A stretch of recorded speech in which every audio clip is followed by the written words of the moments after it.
સુરતના ગોરાટ હનુમાન મંદિર પાસે રહેતા હિન્દુ ધર્મના લોકોએ અશાંત ધારો લાગુ કરવા માટે રજૂઆત કરી છે।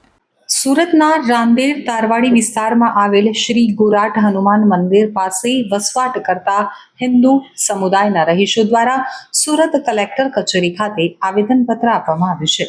આવેદનમાં મહેસૂલ વિભાગના અગ્ર સચિવને અપીલ કરાઈ છે કે મંદિરની આજુબાજુના વિસ્તારોમાં તાત્કાલિક અશાંત ધારો લાગુ કરવામાં આવે। રહેવાસીઓએ આક્ષેપ કર્યો છે કે મંદિર નજીક રાજહંસ યુનિકા નામની બિલ્ડિંગ પ્રોજેક્ટમાં વિધર્મી લોકો માટે ખાસ ફ્લેટની વેચાણની જાહેરાત કરવામાં આવી છે। તેમનું કહેવું છે કે આ વિસ્તાર હિન્દુ વસાહત ધરાવતો છે અને આવા ધ્રુવીકૃત વેચાણથી સ્થાનિક માહોલમાં તણાવ ઊભો થઈ શકે છે। આવેદન આપનારા લોકોએ જણાવ્યું હતું કે આ યોજના પાછળ જ્ઞાતિવાદી ઉદ્દેશ્ય હોવાનો આશય છે, સ્થાનિક ધાર્મિક માહોલને ખલેલ પહોંચાડી શકે છે। તેઓએ જણાવ્યું કે આ મુદ્દે અનેક રજૂઆત છતાં સરકાર દ્વારા કોઈ પગલાં લેવામાં આવતા નથી।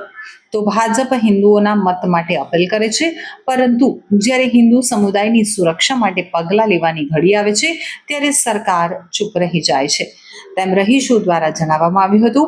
તો આગેવાનોએ ચેતવણી આપી છે કે જો તાત્કાલિક અશાંત ધારો લાગુ નહીં કરવામાં આવે અને વિવાદાસ્પદ ફ્લેટ વેચાણ બંધ નહીં થાય તો તેઓ ઉગ્ર આંદોલન કરવાની તૈયારીમાં છે।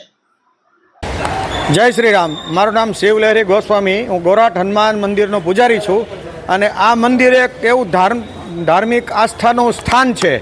ત્યાં અનેક લોકો ત્યાં દર્શને આવે છે અને ત્યાં હવે બાજુની અંદર જે મુસ્લિમ લોકો રહેવા માટે થઈને જે ફ્લેટ બનાવે છે એ ખરેખર ધર્મને હાનિકારક છે।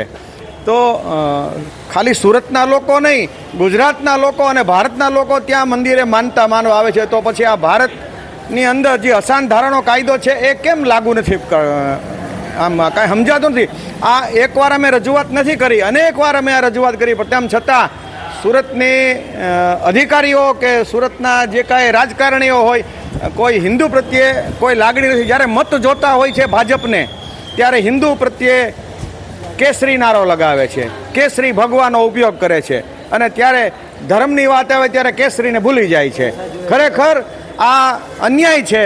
હવે અમે હિન્દુઓ જ્યાં સુધી પ્રેમથી બધાની સાથે માગણી કરીએ ત્યાં સુધી બરોબર છે, ત્યાર પછી અમારે એવું ન બને કે અમારે ઉગ્ર આંદોલન કરવાની અમારી ફરજ પડે। જય શ્રી રામ।